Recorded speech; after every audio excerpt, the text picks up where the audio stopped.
1984 പുറത്തിറങ്ങിയ my dear Kuttichathan എന്ന ചിത്രത്തിലൂടെ തന്റെ സിനിമാ കരിയർ ആരംഭിച്ച നടനാണ് ജഗദീഷ്. ഹാസ്യ നടനായി, സ്വഭാവ നടനായി മികച്ച സിനിമകളുടെ ഭാഗമാകാൻ ജഗദീഷിന് കഴിഞ്ഞിട്ടുണ്ട്.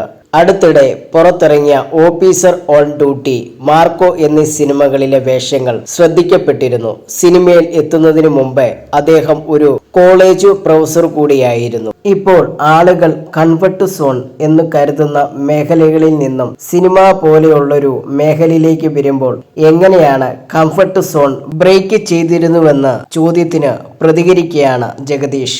അധികം കഷ്ടപ്പാടുകൾ അനുഭവിച്ച് സിനിമയിൽ വന്നയാളല്ല താനെന്നും ഒരുപാട് നടന്മാർക്ക് അത്തരത്തിലുള്ള കഥകൾ പറയാനുണ്ടെന്നും എന്നാൽ തനിക്ക് അങ്ങനെയൊന്നുമില്ലെന്നും ജഗദീഷ് പറയുന്നു. ക്യാമ്പസ് കാലത്ത് കലാകാരൻ എന്ന രീതിയിൽ അറിയപ്പെടുന്ന ഒരു വ്യക്തിയായിരുന്നു താനെന്നും അദ്ദേഹം കൂട്ടിച്ചേർത്തു. ഏഷ്യാനെറ്റ് ന്യൂസിൽ സംസാരിക്കുകയായിരുന്നു നടൻ.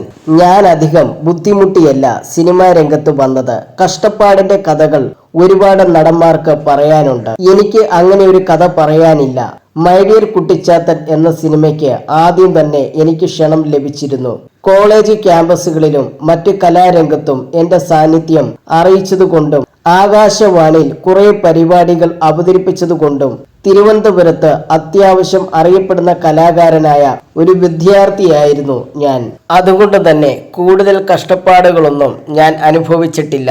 അധ്യാപകൻ എന്ന പരിഗണന എല്ലാ കാലത്തും കിട്ടിയിട്ടുണ്ട്. സുകുമാരി ചേച്ചി എന്നെ പ്രൊഫസർ എന്നാണ് അന്നും ഇന്നും വിളിച്ചിട്ടുള്ളത്. അത് എനിക്ക് വളരെ സന്തോഷം തരുന്ന കാര്യമാണ്. ഒരു അധ്യാപകനാണോ നടനാണോ കൂടുതൽ ഇഷ്ടമെന്ന് ചോദിച്ചാൽ അധ്യാപക നടൻ എന്ന രീതിയിലാണ് എനിക്ക് ഏറ്റവും കൂടുതൽ ഇഷ്ടം, ജഗദീഷ് പറഞ്ഞു.